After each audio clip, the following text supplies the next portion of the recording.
Hi, today I would like to talk a bit about MS symptoms because due to these symptoms that different people have, and they are different in every people, we know that we have MS.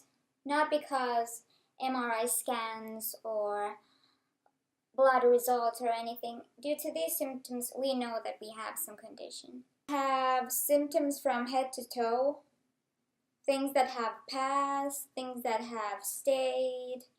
So, my MS symptoms started 4 years ago. It was actually precisely 4 years ago. One day I woke up with this weird blurred vision, and immediately I thought that it was something just about the pillow, or I had some dirt on my eye or something.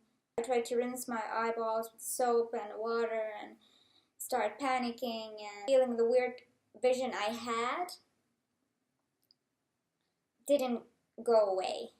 I was all alone. I couldn't even Google to look for some hospital to go to the ER to find out what was wrong with my eyes. So basically what I had this double vision. Basically you see things, I had like, I was watching my 5 fingers and I didn't see 5 fingers. Instead I saw 8 or 9 fingers. It was kind of a double vision. It's difficult to explain, but you can see here how I kind of saw it. But different people have different vision problems with MS and other conditions. It's not only, but they can. It's called optic neuritis, and basically it's the inflammation from the optic nerve, and you just start having this blurry things and you're just not seeing right. But I had this blurred vision, and mostly I had the double vision. So I went to the ER and they sent me to the X-ray scan to make sure that I wasn't having any kind of brain tumors or anything, and of course I freaked out. And luckily it wasn't a tumor, it was due to something else in my brain. So I had to seek more and had to go through other examinations, medical examinations for this neurological condition I would be having. And the doctors was figuring out that it was probably due to MS. I was back to Finland and I was having the flu, and after the flu some new symptoms emerged. I was feeling that it was very painful to stand. I was working as a salesperson in a department store. I was doing long hours, and then after the day I was just having this terrible nerve pain on my feet, and I just begged my mom to give me some massage for that. So ever since I was having the difficulty walking, so I felt that after walking for a block I started having these heavy legs and the walking was kind of stiff. But anyways, that passed a bit, but I still have it after 4 years. But the vision thing passed, luckily.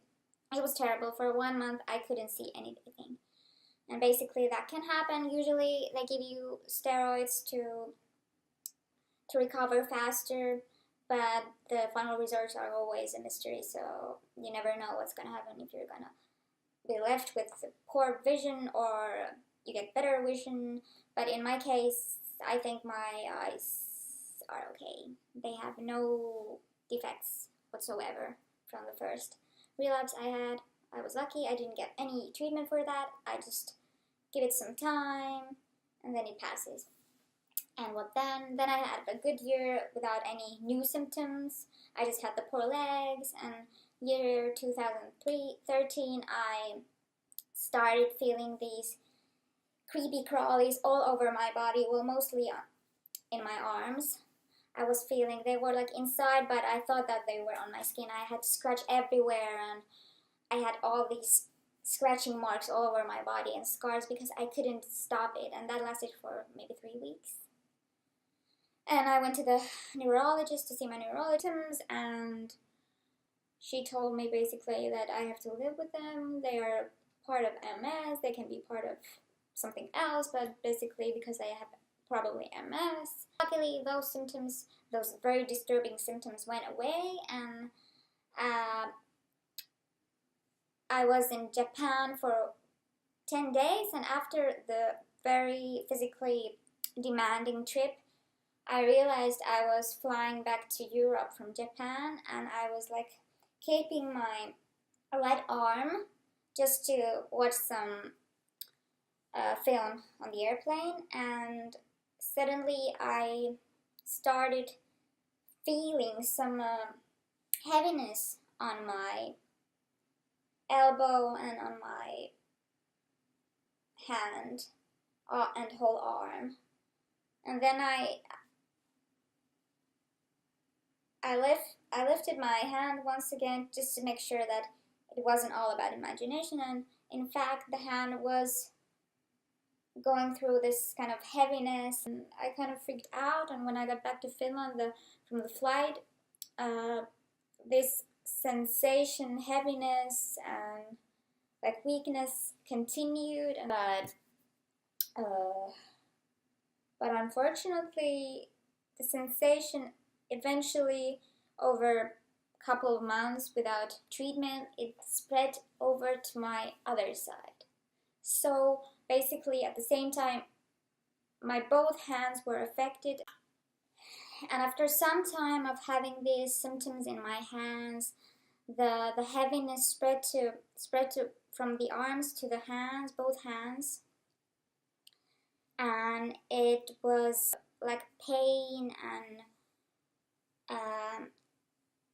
like my hands were on fire. It was some kind of burning pain and very disturbing. I had to start antidepressant medication, and that did lessen the pain to some extent, but still I'm not ready to give up on those antidepressants. So I'm still doing them, but fortunately I don't have the pain as much as I did last year. Last year I was really much in pain. I used to have these like terrible spells of pain. I was literally, I could see my hands go red and swollen, and literally you could see the pain. I was in pain. My hands were in pain, and it's something I cannot even describe. But luckily that passed, and nowadays I just have some clumsiness with my fine motor skills are not that. So basically, pain is something very difficult to treat in MS, and some people might say that pain has nothing to do with MS. Pain is not an MS symptoms. And basically, I have gotten 2 sets of corticosteroids for my hand symptoms, which are basically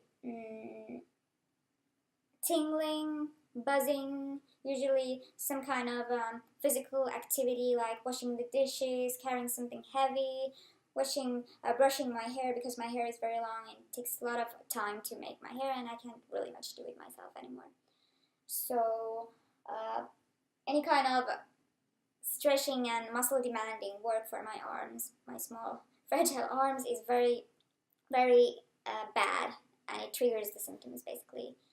And I feel weakness in my arms and my hands, and even typing can be difficult sometimes, and my hands are really cold and dry, and I really don't know if it's all due to MS, but it's very disturbing because usually people